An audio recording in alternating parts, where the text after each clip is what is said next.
Hadirin jamaah salat Jumat yang dimuliakan oleh Allah, diriwayatkan di zaman Bani Israel ada seorang suami istri yang memiliki seorang anak yang masih kecil. Waktu itu sang ayah memiliki harta cuma seekor sapi, yang kemudian sapi tadi diletakkan di hutan. Dia berdoa kepada Allah, ya Allah, aku titipkan sapi ini ya Allah di sini ya Allah untuk anak saya nanti kalau besar ya Allah. Jangan sampai ada yang mengambil kecuali anak saya ya Allah. Jagalah sapi ini ya Allah. Maka sapi itu berada di hutan, dan gak lama kemudian meninggallah sang ayah. Ini sang ibu memelihara anaknya yang waktu itu dalam keadaan miskin, sampai anaknya itu tumbuh menjadi seorang anak yang saleh, anak yang soleh dan anak yang sangat berbakti kepada ibunya. Waktunya di malam hari dibagi menjadi 3. Sepertiga pertama dia sholat beribadah kepada Allah. Sepertiga yang kedua dia pakai untuk tidur. Sepertiga yang terakhir dia gunakan untuk berkhidmah kepada ibunya. Jadi semuanya setiap hari selalu di antara malam-malamnya dibagi 3. Yang satu digunakan untuk berbakti kepada ibunya. Kalau pagi dia berangkat kerja, cari kayu bakar, dijual kayu bakar, hasil duitnya dibagi lagi menjadi 3. Yang sepertiga ini untuk keperluan makan dan lain-lain. Yang sepertiga disedekahkan, yang sepertiga lagi diberikan kepada ibunya. Ibu punya hajat apa? Ibu silahkan kau beli yang kau inginkan. Sampai suatu saat ibunya berkata kepada anaknya, nak, bapak dulu pernah ninggalin sapi, nak. Ditinggalin sapi tersebut ada dalam hutan. Coba engkau cari sapi itu, nak. Hai, ketahui, nak, itu sapi nggak ada yang bisa pegang. Siapapun yang mau ngambil dia pasti melarikan diri. Kalau kau pendatang, kau jumpa itu sapi, jangan lupa mengatakan, ya Allah, dengan berkah Tuhannya Nabi Ibrahim, Nabi Ismail, Nabi Ishak dan Nabi Yakub, datangkan ini sapi kepadaku ya Allah. Kalau kamu nggak mengatakan gitu, dia nggak akan datang kepadamu. Ya bu, saya sekarang akan berangkat.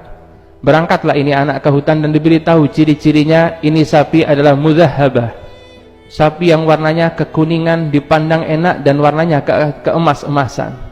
Gak ada sapi waktu itu yang seperti itu. Sehingga sang anak ini akhirnya di hutan berjumpa dengan sapi tadi, dan dipanggil sapi tadi dengan Tuhannya Nabi Ibrahim, dengan Allah subhanahu wa ta'ala, dengan nama Allah Tuhannya Nabi Ibrahim, Nabi Ismail, Nabi Yakub. Datanglah kau sapi. Datang nurut itu sapi. Padahal ketika orang memburu sapi tadi gak ada yang bisa dapetin. Ketika nurut dipegang, kata ibunya, pegang lehernya, tuntun kemari, nak. Datangkan ke rumah ini. Maka dipegang punuknya, kemudian didatangkan ke ibunya. Di tengah-tengah sapi Allah lagi-lagi berikan kemuliaan kepada pemuda ini. Dalam riwayat sapi itu dijadikan bisa bicara. Apa kata sapi tadi? Wahai pemuda, naiklah engkau di atasku supaya engkau nggak capek. Apa kata pemuda tadi? Saya minta maaf, ibu saya perintahkan saya untuk megang leher dan dituntun ke rumah. Saya belum minta izin untuk naik ke sapi ini, saya nggak berani. Apa kata sapi tadi? Demi Allah, karena baktimu kepada ibumu ini, andaikan sekarang kau minta gunung itu untuk lepas dari tempatnya datang kemari, maka gunung itu akan lepas dan datang kemari, karena berbaktinya kepada seorang ibu. Maka datanglah ini anak kepada ibunya, bu, ini sapinya sudah ada. Wahai anakku, pergi engkau ke pasar, jual sapi ini dengan harga 3 dinar. 1 dinar itu 4 gram koma. Kalau kira-kira 4 juta, berarti 12 juta. Jual sapi ini ke pasar dengan harga 12 juta dengan ridha ibumu, nak. Berangkat langsung ke pasar. Sampai pasar ketemu, jual sapi, ada ketemu satu orang, nak, ini sapi kau jual berapa? Saya jual 12 juta dengan ridha ibu saya. Apa kata pembelinya? Nak, saya mau beli ini bukan 12 juta. Saya mau beli 24 juta, tapi gak usah ngomong ibumu sudah. Terus dia mau saya beli sekarang, tak naik 2 kali lipat. Itu kalau zaman sekarang hadirin dikasihkan dia. Tidak dikasihkan. Oh maaf, ibu saya perintahkan jual 12 juta dengan ridhonya. Berarti yang selain itu saya belum dapat ridho. Saya harus minta izin dulu. Ya sudah, minta izin. Datang ke ibunya, bu, ini ada yang nawar, bu, ditawar harganya 24 juta. Dari 12 juta 24 juta. Ya sudah, nak, jual 24 juta 6 dinar dengan ridho ibumu, wahai anakku. Berangkat lagi ke pasar. Ketemu orang itu tadi. Pak, orang ibu saya memberikan izin 24 juta. Wah, sekarang nggak bisa. Kalau sekarang mau saya beli 48 juta 12 dinar. Saya beli 42 juta, tapi gak usah ngomong ibumu, saya beli sekarang. Nggak bisa. Saya harus minta izin kepada ibu saya. Datang lagi kepada ibunya. Sampai ibunya, Bu, nggak mau. Orang itu mau beli dengan harga 48 juta. Wahai anakku, itu yang nawar bukan manusia, tapi yang nawar sapi itu adalah malaikat. Balik engkau ke pasar, tanyakan kepada bapak tadi, ini sapi saya jual atau enggak. Minta pendapat sama itu malaikat. Datanglah seorang anak ini kepada orang yang pesan tadi, yang nawar tadi. Dikatakan, ibuku mengatakan engkau ini bukan manusia, engkau ini malaikat. Ibuku perintahkan untuk bertanya, ini sapi dijual atau enggak? Apa kata malaikat tadi? Betul, jangan kau jual, balik peliharalah ini sapi di rumah. Jangan kau jual, peliharalah ini sapi di rumah sampai nanti akan ada kejadian besar di umat Nabi Allah Musa, dan akan datang untuk mencari sapi ini.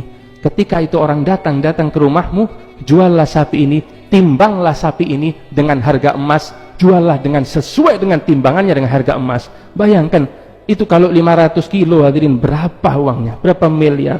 Kalau 500, kalau 1000 kilo, 1 kita, berapa uang yang dihasilkan? Jangan kau jual, kecuali engkau timbang, dan jual dengan timbangan dengan harga emas, kata malaikat tadi.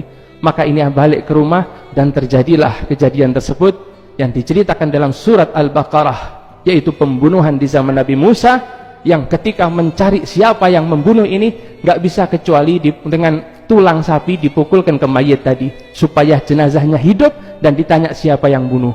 Akhirnya Bani Israel tanya, sapi yang apa, sapi yang ini, sapi yang bagaimana, diceritakan semua dalam surat Al-Baqarah, yang akhirnya mengerucut kemana? Ke sapi yang dimiliki oleh anak yang berbakti kepada ibunya ini tadi.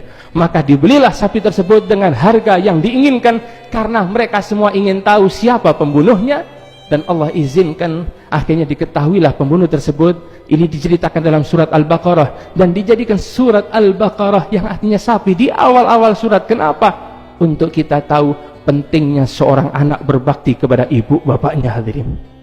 Pentingnya seorang anak bakti kepada ibunya. Ini sesuai yang kata Nabi Muhammad SAW. Kata Nabi, man sarrahu an yumaddalahu fi umrihi, siapa orang yang pengen dipanjangkan umurnya oleh Allah, berkah umurnya, wa yuwassa'lahu fi rizqihi, pengen dilapangkan rezekinya oleh Allah, ini diluaskan rezekinya oleh Allah. Anak berbakti pasti rezekinya luas. Anak berbakti jiwanya akan kaya sebelum hartanya.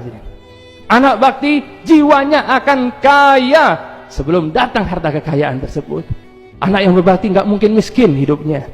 Anak yang berbakti nggak mungkin sengsara hidupnya. Anak yang berbakti kepada ibu bapaknya pasti dibahagiakan oleh Allah. Hidupnya pasti dienakkan oleh Allah. Siapapun yang berbakti, sebagaimana cerita tadi, hadirin. Kata Nabi, kalau pengen hidupnya enak, rezekinya luas, lapang, umur barokah, kata Nabi Muhammad SAW, "Falyabir walidayh", maka berbaktilah kepada ibu bapak.